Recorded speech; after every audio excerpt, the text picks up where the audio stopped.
Hi guys! Welcome back to my channel, and for today's video, magpapansit tayo guys. Ayan, pakuluan muna natin ang ating manok.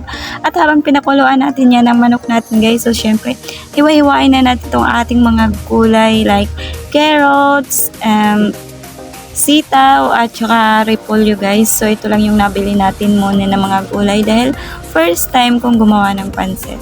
So ay hiwain natin yung sibuyas at saka bawang guys. Ayan yung ating mga pangunahing sangkap o pansahog sa ating pansit. So ito kumulo na guys na yung ating manok. So palamigin lang muna natin yan. Set aside guys. At habang hinintay natin, so syempre hiwain muna natin na yung ating iba pang ingredients like kikiam.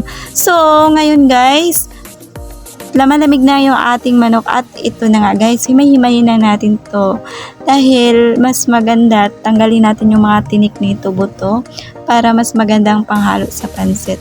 So ito na guys, magpapainit na tayo ng mantika at igisa natin yung ating bawang at ang ating sibuyas at isama na rin natin pag-isa yung ating hinimay na manok guys at syempre lalagyan natin ito ng toyo. Ayan guys, toyo. At saka, ilagay natin yung ating kikiam. Siyempre, pang sahog din natin yan. Nabaliktad lang to guys. So, ayan, halo-haloin lang natin guys dahil lalagyan na natin ng toyo at lalagyan natin ng paminta. At pagkatapos yan guys, siyempre, ihalo na natin yung ating mga hiniwa-hiwang mga gulay guys.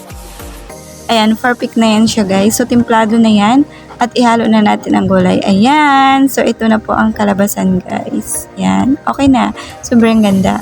At pagkatapos niyan, so, syempre, gigisa na naman tayo at magpainit tayo ng mantika. Syempre, gigisa natin yung ating sibuyas na naman at bawang. Dahil, lalagyan natin ito, guys, ng 7 basong tubig, guys.